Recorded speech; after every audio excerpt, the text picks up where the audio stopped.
Milky Mist presents Magic Oven powered by Double Horse instant idiyappam. സ്വാഗതം. Magic അവനിൽ പല പല വിഭവങ്ങൾ നമ്മൾ തയ്യാറാക്കാറുണ്ട്. നമ്മളൊരു മിക്സ് ആൻഡ് മാച്ചാണ്, എപ്പോഴും ഒരുപോലെ അല്ലല്ലോ ചെയ്യുന്നത്. ചിലപ്പോൾ നോൺ വെജ് ആകാം, ചിലപ്പോൾ വെജ് ആകാം, ചിലപ്പോൾ ഡിസേർട്ട് ഐറ്റംസ് ആകാം. പക്ഷേ പുഡിംഗ് ഉണ്ടാക്കിയിട്ട് കുറച്ച് ദിവസമായില്ലേ, അപ്പോൾ ഇന്നൊരു പുഡിംഗ് ആകാം. ആദ്യമേ തന്നെ ഒരു അടിപൊളി പുഡിംഗ്. ഇതൊരു കാരമൽ പുഡിംഗ് ആണ്, പക്ഷേ നമ്മുടെ ക്രീം കാരമൽ അല്ല, കുറച്ച് ഡിഫറെൻ്റ് ആണ്. ഇതും ഒരു കാരമൽ ഫ്ലേവേർഡ് പുഡിംഗ്, ഒരു കാരമൽ പുഡിംഗ് എന്ന് തന്നെ പറയാം, സ്റ്റീംഡ് കാരമൽ പുഡിംഗ്. ഇത് എങ്ങനെയാണ് തയ്യാറാക്കുന്നത് നോക്കാം. ഇതിനുവേണ്ട ചേരുവകൾ എന്തൊക്കെയാണെന്ന് നോക്കാം. ചൂടുള്ള പാല് 1/2 ലിറ്റർ, പഞ്ചസാര 5 ടേബിൾ സ്പൂൺ, മുട്ട 2 എണ്ണം, വെണ്ണ 1 table spoon, vanilla essence 1/2 teaspoon. അപ്പോൾ നമ്മുടെ കാരമൽ പുഡിംഗ് തയ്യാറാക്കി തുടങ്ങാം. സ്റ്റീംഡാണ്, എളുപ്പത്തിൽ ചെയ്യാം. അതിനിപ്പോൾ ഒരു 2 കപ്പ് പാല് വേണം. 2 കപ്പ് പാലെന്ന് വെച്ചാൽ ഏകദേശം 1/2 ലിറ്റർ പാലെന്ന് പറയും. 1/2 ലിറ്റർ പാല് നമ്മൾ തിളപ്പിച്ചതായിരിക്കണം. അപ്പോൾ ചൂട് വേണം. ചൂട് പാല് റെഡിയാണ്. പഞ്ചസാര 4 മുതൽ 5 ടേബിൾ സ്പൂൺ വരെ ആകാം, നമ്മുടെ മധുരത്തിനനുസരിച്ചിട്ട്. പിന്നെ എന്താ വേണ്ടത്? മുട്ട 2 എണ്ണം, വാനില എസൻസ്, പിന്നെ ഒരല്പം വെണ്ണ എടുത്ത് വെച്ചിട്ടുണ്ട്. അത് 1 ടേബിൾ സ്പൂൺ മുതൽ 2 ടേബിൾ സ്പൂൺ വരെ ഇഷ്ടത്തിന് ചേർക്കാം. കുറച്ച് പ്രോസസ്സ് ഉണ്ട്. ആദ്യം നമുക്ക് കുറച്ച് കാരമൽ സിറപ്പ് തയ്യാറാക്കാം. അതിന് പഞ്ചസാര ഇവിടെ റെഡി. ഇനി അടുപ്പ് കത്തിച്ചിട്ട് ഒന്ന് ഉരുക്കി ഒരു കാരമൽ കളറാക്കി എടുക്കണം. അടുപ്പ് കത്തിച്ചു, പാത്രം വെച്ചു. ഇനി പാത്രം ഒന്ന് ചൂടായി തുടങ്ങട്ടെ. ഇതിലേക്ക് നമുക്ക് പഞ്ചസാര, ഞാൻ പറഞ്ഞല്ലോ 4-5 ടേബിൾ സ്പൂൺ പഞ്ചസാര ഇടാം, 4 to 5 ടേബിൾ സ്പൂൺ. പാത്രം ചൂടായി തുടങ്ങി. ഇനി പഞ്ചസാര, അളവ് പഞ്ചസാര 1, 2, 3, 4, മാക്സിമം 5 ടേബിൾ സ്പൂൺ വരെ ആകാം, നമ്മുടെ ഇഷ്ടത്തിന് ചേർക്കുക. ഇനി ഇതൊന്ന് ഉരുകട്ടെ. ഉരുകി ഒന്ന് കളറൊക്കെ മാറി ഒരു ഗോൾഡൻ ബ്രൗൺ കളർ ആകണം. അത് കഴിഞ്ഞാണ് ബാക്കി കാര്യങ്ങൾ. ബൈ ദ ടൈം നമുക്ക് 2 മുട്ട പൊട്ടിച്ച് ഒന്ന് ഉടച്ച് വയ്ക്കും. ഇനി ഒരു മുട്ടയും കൂടി, 2 മുട്ട നന്നായിട്ടൊന്ന് മിക്സ് ചെയ്ത് വയ്ക്കാം. ഒരു വിസ്ക് കൊണ്ട് ചെയ്യുന്നതായിരിക്കും എളുപ്പം, അല്ലെങ്കിൽ ഒരു ഫോർക്ക്. അതിലേക്ക് ഒരല്പം വാനില എസൻസ്, ആ എഗ്ഗി സ്മെല്ല് പോകാനായിട്ട് ഒരു 1/2 ടീസ്പൂൺ വാനില എസൻസ് കൂടി ചേർത്ത് വയ്ക്കാം. അപ്പോൾ ഇനി പഞ്ചസാര ചെറുതായിട്ട് ഉരുക്കി തുടങ്ങിയിട്ടുണ്ട് സൈഡ്സിൽ നിന്നും. ഇനി ഇത് ശരിക്കും നന്നായിട്ട് ഉരുക്കി ഒരു ലൈറ്റ് ഗോൾഡൻ ആകും, പിന്നെ കുറച്ചുകൂടെ ഡാർക്ക് ആവും, പിന്നെ ഇങ്ങനെ പതയുന്ന ഒരു കൺസിസ്റ്റൻസിയിലേക്ക് വരും. അതാണ് നമുക്ക് വേണ്ടത്. അപ്പോൾ ഒരു കാരമൽ ഫ്ലേവർ, അതാണ് നമ്മൾ ഉദ്ദേശിക്കുന്നത്. പഞ്ചസാര അലിഞ്ഞ് തുടങ്ങി, ആ കളറും മാറി തുടങ്ങി. തീ നന്നായിട്ട് ഞാൻ കുറച്ചിട്ടുണ്ട്. ഒരു മീഡിയം ലോ ഫ്ലെയിമിൽ ചെയ്യുന്നതായിരിക്കും നല്ലത്. ഇനി കംപ്ലീറ്റ് മെൽറ്റ് ആകാനുണ്ട്, അതിന് വേണ്ടി മാത്രം ഞാൻ വെയിറ്റ് ചെയ്യണം. കാരമൽ കളറായല്ലോ, അതിൻ്റെ ഒരു മണവും ഒക്കെ കിട്ടും. ഇനി ഇതിലേക്ക് വെണ്ണ,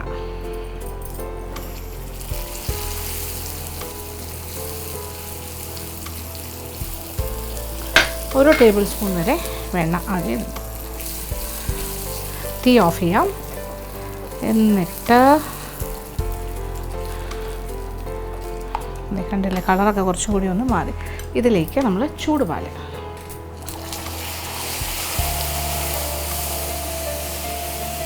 തീ ഓഫ് ചെയ്തിട്ട് ചെയ്താൽ മതി. ഒരു പുകയും ബഹളമൊക്കെ ഉണ്ടാവും, കരിവാക്കണ്ട. തീ ഓഫ് ചെയ്തു. ഇനി ഇതിലേക്ക് ബാക്കി പാലും കൂടി ഒഴിച്ചു കൊടുക്കാം. കളർ മാറുന്നുണ്ടോ? അതായത് ഒരു കാരമൽ കളറായി മാറിക്കഴിഞ്ഞു. ഒരല്പം ഒന്ന് കൂളാവണം. അത് കഴിഞ്ഞാൽ ഈ മിശ്രിതവും മുട്ട എടുത്ത് വെച്ചിരിക്കുന്നതും കൂടി യോജിപ്പിക്കാം. അപ്പോൾ നമ്മുടെ ഈ കാരമൽ മിക്സ്, അത് കാരമൽ പാല് ഏകദേശം കുറച്ച് റൂം ടെമ്പറേച്ചർ ആയില്ല, എന്നാൽ ചെറിയ ചൂടേ ഉള്ളൂ. അപ്പോൾ ഇനി ഈ പാലിൻ്റെ മിശ്രിതമായിട്ട് ഈ മുട്ടയുടെ മിശ്രിതമായിട്ടൊന്ന് മിക്സ് ചെയ്യാം. ഒരുപാട് ചൂടിൽ നമ്മൾ എഗ്ഗുമായിട്ട് മിക്സ് ചെയ്ത് കഴിഞ്ഞാൽ എഗ്ഗ് അതിനകത്ത് കിടന്നിട്ട് വെന്ത് പോകും. അത് പാടില്ല. അപ്പോൾ ഒരുപാട് തണുക്കണം. എന്നാൽ ഭയങ്കര റൂം ടെമ്പറേച്ചർ ആവരുത്, ചെറു ചൂടോടുകൂടി എഗ്ഗുമായിട്ട് മിക്സ് ചെയ്യാം. എന്നിട്ട് ഒരരിപ്പയിലൂടെ അരിച്ച് ഇനി അടുപ്പ് കത്തിച്ചു. ഇനി ഇതിലേക്ക് ഒരു സ്റ്റീമർ ഒഴിക്കും. ഞാൻ സ്റ്റീമറിൻ്റെ അകത്ത് എല്ലാം സെറ്റ് ചെയ്ത് വെച്ചിരിക്കുവാണ്. ഇതാണ് നമ്മുടെ പുഡിംഗ് ഡിഷ്. പുഡിംഗ് ഡിഷിൽ വെണ്ണ തടവിയിട്ടുണ്ട്. ഇനി ഇതിനകത്തേക്ക്, പാത്രം സ്റ്റീമറാണ്, ഇതിൻ്റെ അടിഭാഗത്ത് വെള്ളമുണ്ട്. അപ്പോൾ അത് തിളയ്ക്കുമ്പോൾ സ്റ്റീം മേളിലേക്ക് വരും. ഇനി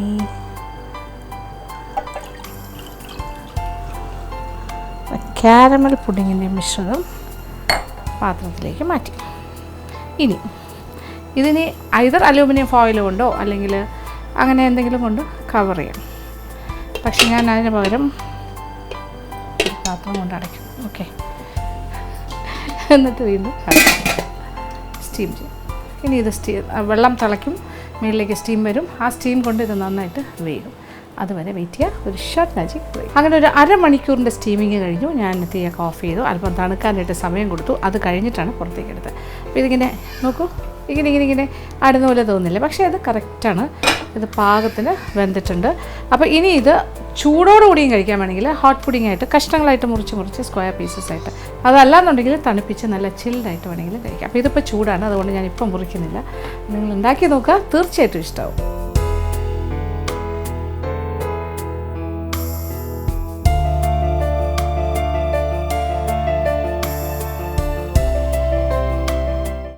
ഇനി അടുത്തതായി മാജിക് അവൻ്റെ second recipe of the week. ഈ ആഴ്ചത്തെ സെക്കൻഡ് റെസിപ്പി ഒരു വെജിറ്റേറിയൻ ആയിട്ടാണ്. നമ്മൾ പനീർ കൊണ്ടൊരു കാര്യം ഉണ്ടാക്കാൻ പോണു. പനീർ പെപ്പർ മസാല. നമ്മുടെ മിൽക്കി മിസ്റ്റിൻ്റെ നല്ല ശുദ്ധമായ പനീർ വെച്ചിട്ടാണ് തയ്യാറാക്കാൻ പോണത്. ഒരു അടിപൊളി വിഭവമാണ്, ഉണ്ടാക്കാനും വളരെ എളുപ്പമാണ്. ഉണ്ടാക്കിയാലോ?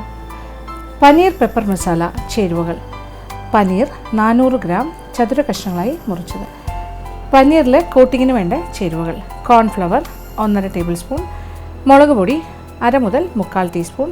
ഇനി മസാലയ്ക്ക് വേണ്ട ചേരുവകൾ: എണ്ണ 2 ടേബിൾ സ്പൂൺ, സവാള 2 ഇടത്തരം ചെറുതായി അരിഞ്ഞത്, പച്ചമുളക് 1 എണ്ണം ചെറുതായി അരിഞ്ഞത്, ബേ ലീഫ് 1 എണ്ണം, ഇഞ്ചി അരച്ചത് 1/2 ടീസ്പൂൺ, വെളുത്തുള്ളി അരച്ചത് 1/2 ടീസ്പൂൺ, കുരുമുളക് പൊടി 2 ടീസ്പൂൺ മുതൽ 3 ടീസ്പൂൺ വരെ ആകാം, മല്ലിപ്പൊടി 1 ടേബിൾ സ്പൂൺ, മഞ്ഞൾപ്പൊടി 1/2 ടീസ്പൂൺ, ഗരം മസാല പൊടിച്ചത് 1/2 ടീസ്പൂൺ, ഫ്രഷ് ക്രീം 1/4 കപ്പ് അഥവാ 3 ടേബിൾ സ്പൂൺ. അതും ഓപ്ഷണലാണ്, ആവശ്യമുണ്ടെങ്കിൽ മാത്രം ചേർക്കുക. ആദ്യമേ തന്നെ പനീർ. ഇതിപ്പോൾ 400 ഗ്രാം പനീറുണ്ട്. ഇത് ഞാൻ സ്ക്വയർ ക്യൂബ്സ് ആയിട്ടാണ് മുറിച്ച് വെച്ചിരിക്കുന്നത്. അതിലേക്ക് 1-2 കാര്യങ്ങൾ. അതായത് ഇത് കോൺഫ്ലവർ കുറച്ചെടുത്തിട്ട് കുറച്ച് മുളക് പൊടിയും ഒരല്പം ഉപ്പും കൂടി ചേർത്തിട്ടൊന്ന് മിക്സ് ചെയ്യാം. കുറച്ച് കോൺഫ്ലവർ, ഒരു 1.5 ടേബിൾ സ്പൂൺ കോൺഫ്ലവർ എടുക്കാം. 1 ടീസ്പൂണോളം മുളക് പൊടി, പിരിയൻ മുളകിൻ്റെ പൊടി മിക്സ് ചെയ്യാം. ഇച്ചിരി ഉപ്പും കൂടി ചേർക്കാം, കുറച്ചുപ്പ്. ഇതാണ് നമ്മുടെ ഒരു ഡ്രൈ മിക്സാണ് ഈ മസാലപ്പൊടി. ഇനി ഇതിലേക്ക് പനീർ പീസസ് ഇട്ടിട്ട് ഒന്ന് റോൾ ചെയ്തെടുക്കാം. ഒരു കോട്ടിങ് കിട്ടും പനീറിൻ്റെ പീസസിന്. പനീറിനകത്ത് ഇച്ചിരി ഈർപ്പമുണ്ടല്ലോ, അപ്പോൾ അതുകൊണ്ട് ഇതിങ്ങനെ സ്റ്റിക്ക് ചെയ്യും.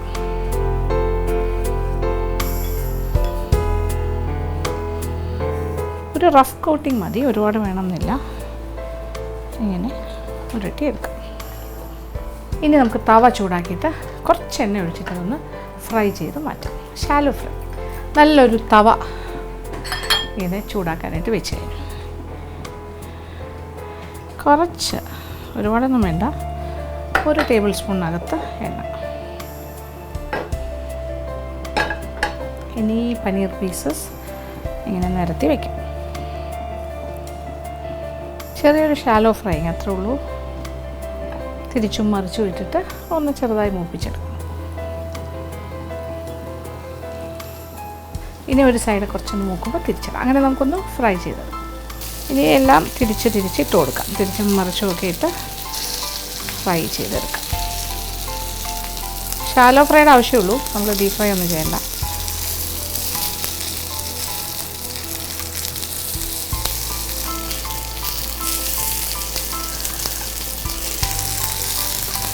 ഇപ്പോൾ 2 സൈഡും സെറ്റായി. ഇനി തീ ഓഫ് ചെയ്യാം. പനീർ റെഡി. ആക്ച്വലി ഇതൊരു ഗ്രില്ലിംഗ് പ്രോസസ്സാണ് ഇവിടെ നടന്നിരിക്കുന്നത്. അപ്പോൾ അതങ്ങനെ തന്നെ ആ പാത്രത്തിൽ, ആ പാനിൽ അങ്ങനെ ഇരിക്കട്ടെ, ആ തവയിൽ. ഇപ്പുറത്ത് വീണ്ടും ഞാൻ അടുപ്പ് കത്തിച്ചിട്ട് നമുക്ക് നമ്മുടെ ഗ്രേവി തയ്യാറാക്കാം. അപ്പോൾ പനീർ ഇങ്ങനെ മൊരിഞ്ഞുകൊണ്ടേയിരിക്കുന്നു, ഗ്രിൽഡ് ആയിക്കൊണ്ടിരിക്കുന്നു. ഇനി ഇപ്പുറത്തെ ചട്ടിയിലേക്ക് നമ്മൾ കുറച്ച് എണ്ണ, ഒരു 1.5 ടേബിൾ സ്പൂൺ എണ്ണ ഒഴിക്കും, റിഫൈൻഡ് ഓയിൽ. ഇനി ഇതിലേക്ക് ബാക്കി കുറച്ച് കാര്യങ്ങളെല്ലാം ഇട്ടിട്ട് ഒരു നല്ലൊരു ഗ്രേവി ഉണ്ടാക്കാം. ആ ഗ്രേവിയിലേക്കാണ് നമ്മുടെ പനീർ പീസസിനെ ഇടുന്നത്. അപ്പോൾ നമ്മുടെ പനീർ പെപ്പർ മസാല എളുപ്പത്തിൽ ചെയ്യാം. ഇതൊന്നും അധികം സമയം എടുക്കുന്ന കാര്യമല്ല, പെട്ടെന്ന് ചെയ്യാൻ പറ്റുന്ന കാര്യമാണ്. ഒരു സൈഡിൽ ഇത് നടക്കുമ്പോൾ തന്നെ നമുക്ക് ഇപ്പുറത്തെ അടുപ്പിൽ ഈ കാര്യങ്ങളൊക്കെ ചെയ്യാം. എണ്ണ നല്ല ചൂടായി. ഇനി ഒരു 1/4 ടീസ്പൂൺ നല്ല ജീരകം.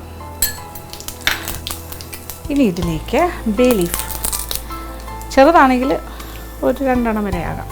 ഇനി പച്ചമുളക് 1 എണ്ണം,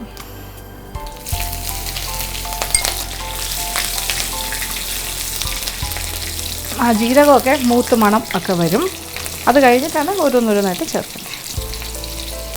ബേ ലീഫിൻ്റെ മണവും ആഹാ പച്ചമുളകിൻ്റെ എരിവൊക്കെ ഇങ്ങനെ വരുന്നുണ്ട്. ഇനി എന്താണ് അടുത്തത്? സവാള, 2 സവാള, മീഡിയം സവാള അരിഞ്ഞ് വെച്ചിട്ടുണ്ട്, അതും കൂടി ചേർക്കാം.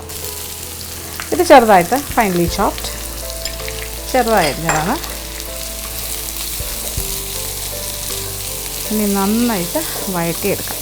ഇതൊന്ന് വാടി ഒരു പകുതി പാകമാകുമ്പോൾ നമുക്ക് ഇഞ്ചി അരിച്ചതും വെളുത്തുള്ളി അരിച്ചതും കൂടി ചേർക്കാം. അതല്ലാന്നുണ്ടെങ്കിൽ ഇഞ്ചി അരിഞ്ഞത് വെളുത്തുള്ളി അരിഞ്ഞതാണെങ്കിൽ ഇതിന് മുന്നേ, അതായത് സവാള ചേർക്കുന്നതിന് മുന്നേ ചേർക്കണം. ഓരോ ടേബിൾ സ്പൂൺ ഇഞ്ചി അരിഞ്ഞത്, ഒരു 1.5 ടേബിൾ സ്പൂൺ വരെ ആകാം ഇഞ്ചി അരിഞ്ഞതും, അതുപോലെ വെളുത്തുള്ളി അരിഞ്ഞത്. ഇതിപ്പോൾ അരച്ചതായതുകൊണ്ട് നമ്മളൊരു 1.5 ടീസ്പൂൺ ചേർത്താൽ മതി. അപ്പോൾ സവാളയൊക്കെ നന്നായിട്ട് വാടി ആ ഒരു സ്റ്റേജിൽ ഇഞ്ചി അരച്ചത് 1.5 ടീസ്പൂൺ, അതുപോലെ വെളുത്തുള്ളി അരച്ചതും 1.5 ടീസ്പൂൺ ചേർക്കും. കുറച്ച് ഉപ്പും കൂടി ചേർക്കാം, അല്പം ഉപ്പ്. ഇനി എല്ലാം കൂടി കിടന്നൊന്ന് മൂക്കട്ടെ. അപ്പോൾ ഇഞ്ചി വെളുത്തുള്ളി എല്ലാം പാകത്തിന് മൂക്കും, സവാളയുടെ ബാക്കി മൂക്കനും സെറ്റാകും. അത് കഴിഞ്ഞിട്ടാണ് ബാക്കി കാര്യം. ഇപ്പോൾ പനീർ ഇവിടെ റെഡി ആയിരിക്കുവാണ് കേട്ടോ. പുറമേ ഒരു ക്രസ്റ്റി ആയിരിക്കും, അകത്ത് നല്ല സോഫ്റ്റ് ആയിരിക്കും. അങ്ങനെയാണ് ഗ്രില്ല് ചെയ്ത് വെച്ചിരിക്കുന്നത്. അത് പച്ചമണമൊക്കെ മാറി നല്ല മൂത്ത മണമൊക്കെ വരട്ടെ. ഇപ്പോൾ സവാള എല്ലാം മൂത്തു, ഇഞ്ചി വെളുത്തുള്ളി എല്ലാം മൂത്ത് കഴിഞ്ഞു, ഇത് എണ്ണയൊക്കെ തെളിയുന്ന ഈ ഒരു പാകം. ഈ സമയത്ത് മഞ്ഞൾപ്പൊടി ചേർക്കാം. ഒരു 1/2 ടീസ്പൂൺ മഞ്ഞൾപ്പൊടി. ഇപ്പോൾ കുറച്ചുകൂടെ ഗ്ലാമറസ് ആകും. ഇനി ഇതിലേക്ക് മല്ലിപ്പൊടിയും കുരുമുളക് പൊടിയാണ് ചേർക്കുന്നത്. മല്ലിപ്പൊടി 1 ടേബിൾ സ്പൂൺ, അതായത് 3 ടീസ്പൂൺ.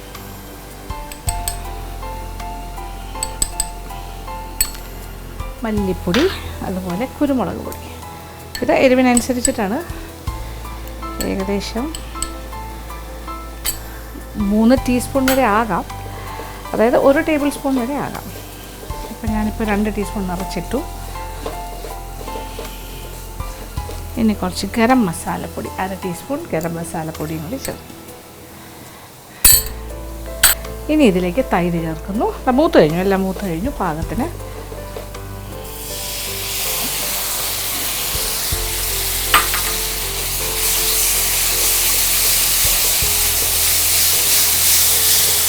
തൈരും കൂടി ഏകദേശം ഒരു 1/2 കപ്പോളം തൈര് ചേർക്കാം. അപ്പോൾ തൈരെല്ലാം വറ്റി, എണ്ണയൊക്കെ വീണ്ടും തെളിഞ്ഞു. ഇനി ഇതിലേക്ക് വെള്ളം, ഒരു 2 കപ്പോളം വെള്ളം ഒഴിക്കാം.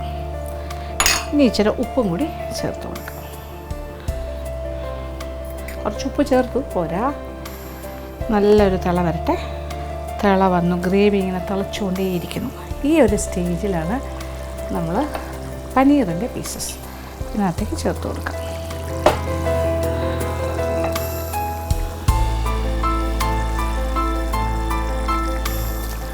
ഗ്രിൽഡ് പനീർ പീസസ് 400 ഗ്രാംസാണ് ടോട്ടൽ. 200 ഗ്രാമിൻ്റെ 2 പാക്കറ്റ് മിൽക്കി മിസ്റ്റിൻ്റെ പനീറാണ് ഞാനിവിടെ യൂസ് ചെയ്യുന്നത്.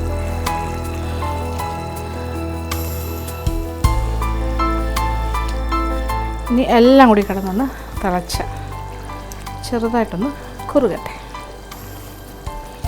ഉപ്പൊക്കെ പാകത്തിനുണ്ട്. ഏത് സ്റ്റേജിൽ കുറച്ചുകൂടെ ഒന്ന് കുറുകി വരും. നമ്മുടെ ഗ്രേവിയൊക്കെ കുറുകി നല്ല ടൈറ്റായി, തിക്ക് പനീറിലിങ്ങനെ പൊതിഞ്ഞിരിക്കുന്ന പോലെയായി. ഇനി തീ ഓഫ് ചെയ്യാം. എണ്ണയൊക്കെ ഇങ്ങനെ തെളിഞ്ഞു. ഒരു 1/4 ടീസ്പൂൺ പഞ്ചസാരയും കൂടി ഇങ്ങനെ ചേർത്ത് കൊടുക്കുക. അത്ര മതി. ഒരു ബാലൻസിങ്ങിന് വേണ്ടിയിട്ടാണത്.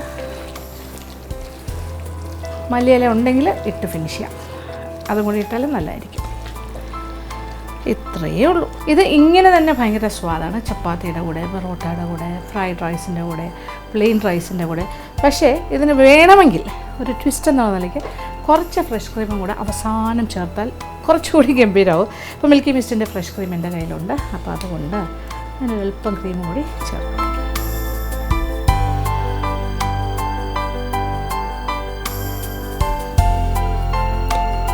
ഒരു 3 ടേബിൾ സ്പൂൺ, ഒരു 1/4 കപ്പോളം, അതായത് 3 ടേബിൾ സ്പൂൺ ഫ്രഷ് ക്രീം. കുറച്ചുകൂടി ഒരു റിച്ച്നെസ് കൊണ്ടുവരും.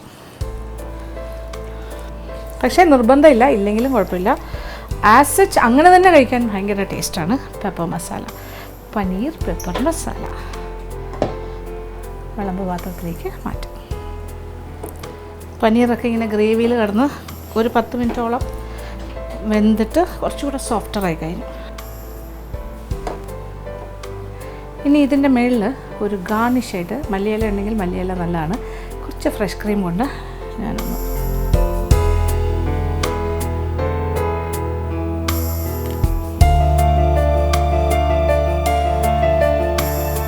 അങ്ങനെ സ്വാദിഷ്ടമായ paneer pepper masala is ready. Taste എന്നറിയാമോ, വെജിറ്റേറിയൻസിന് ഇതൊരു ഗംഭീര വിഭവമായിരിക്കും. ചപ്പാത്തി, പൊറോട്ട, നാൻ, റൈസ് എല്ലാത്തിൻ്റെ കൂടെ കഴിക്കാം. നിങ്ങൾക്ക് ഇഷ്ടമാവും, ഭയങ്കരമായിട്ട് ഇഷ്ടം. അപ്പോൾ ക്രീമെന്ന് പറഞ്ഞത് ഓപ്ഷണലാണ്, ഇല്ലെങ്കിലും കുഴപ്പമില്ല. ആ പെപ്പർ മസാലയുടെ ആ ഒരു ഗ്രേവി മാത്രം മതി. നല്ല കുറച്ച് ടൈറ്റാക്കി എടുക്കുക, അത്രേ ഉള്ളൂ. മല്ലിയില നിറച്ചിടുകയാണെങ്കിലും വളരെ നല്ലതാണ്. അപ്പോൾ ഈ രീതിയിൽ തയ്യാറാക്കി നോക്കാം, ഇഷ്ടമാവും.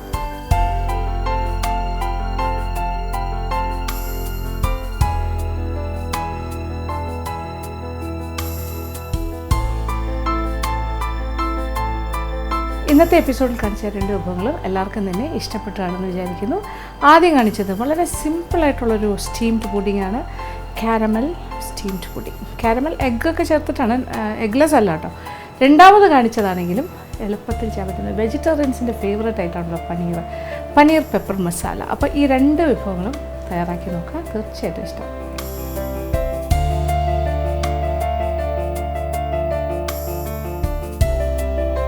ഇന്നത്തെ എപ്പിസോഡ് ഇവിടെ അവസാനിക്കുകയാണ്. വീണ്ടും പുതിയ വിഭവങ്ങളുമായി മാജിക് അവനിലൂടെ കാണാം.